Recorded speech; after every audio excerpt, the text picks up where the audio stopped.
Chapter 7, Container Services. Chapter 7 covers AWS Container Services, Amazon ECS, Amazon EKS, AWS Fargate, Amazon ECR, and the newer simplified container deployment path through ECS Express Mode. App Runner is mentioned only as a legacy lifecycle note, because for new architecture decisions, the important direction is to keep simple container deployments inside the ECS ecosystem. Containers exist because applications need to run consistently across environments. A container packages the application code, runtime, dependencies, and configuration expectations into an image that can be built once and run many times. This does not remove architecture work, but it gives teams a cleaner deployment unit than a manually configured server.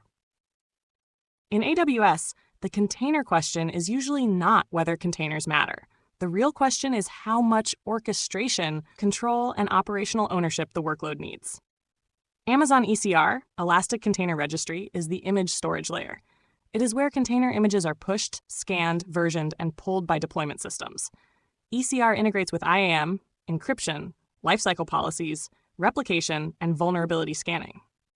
For senior architecture, ECR should not be treated as a passive image bucket. It is part of the software supply chain. Image provenance, scanning, retention, promotion across environments, and CI/CD integration all matter. Amazon ECS, Elastic Container Service, is AWS's native container orchestration service. It lets teams run containers as tasks and services, define desired capacity, integrate with load balancing, use IAM roles for tasks, configure networking, and scale workloads. ECS is often the most pragmatic container platform on AWS when the organization wants managed orchestration without adopting the full Kubernetes ecosystem. It is deeply integrated with AWS services and usually simpler to operate than Kubernetes. ECS can run in different modes. With the EC2 launch type, containers run on EC2 instances that the team manages as the underlying capacity. This gives more control over host configuration, specialized agents, instance families, and cost optimization. With Fargate, AWS manages the compute capacity for the containers.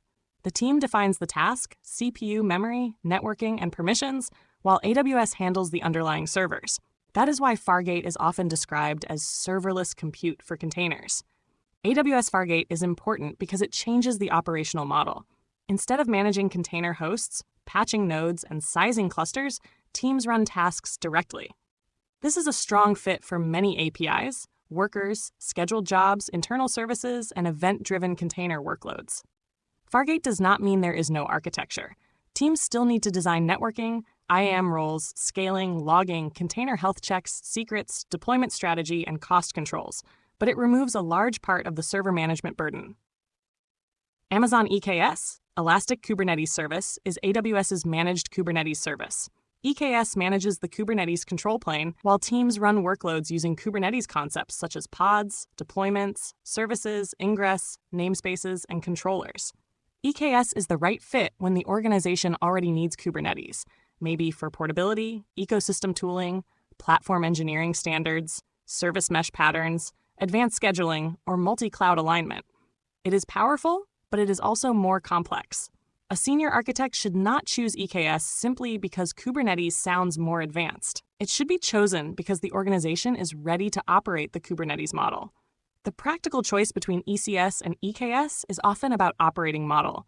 ECS is simpler and more AWS native. EKS gives Kubernetes compatibility and ecosystem depth, but also brings Kubernetes complexity. For many AWS-first teams, ECS with Fargate is enough. For platform teams that already standardize on Kubernetes, EKS may be the better long-term choice. The wrong answer is choosing Kubernetes for prestige and then underinvesting in platform operations. ECS Express Mode fits the simple deployment part of the story. It is the modern direction for quick containerized web applications and APIs, where the team wants to point at a container image and get a secure, auto-scaled, load-balanced endpoint without assembling every ECS detail manually. The important architectural point is that it keeps the workload inside the ECS ecosystem. If the application grows and needs more control, the path towards standard ECS features is cleaner. App Runner belongs in this chapter only as a lifecycle lesson. It represented the idea of very simple container application hosting. But for new architecture choices, the safer teaching direction is ECS Express Mode, or ECS Fargate. The lesson is not that App Runner was useless. The lesson is that AWS Service Lifecycle matters. Architects should avoid building new strategic platforms on services that are no longer receiving feature investment. Container workloads still need the same serious architecture concerns as any other production system.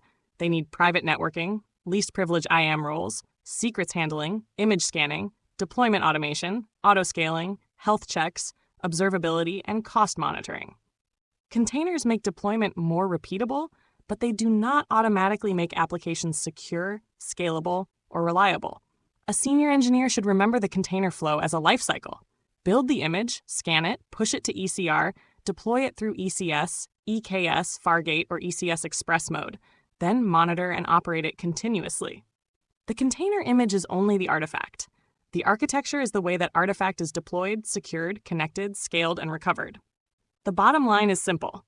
Use ECR to store and govern images, ECS for AWS native orchestration, Fargate when you want containers without managing servers, EKS when Kubernetes is a real platform requirement, and ECS Express mode when you need the simplest modern path for containerized web apps and APIs.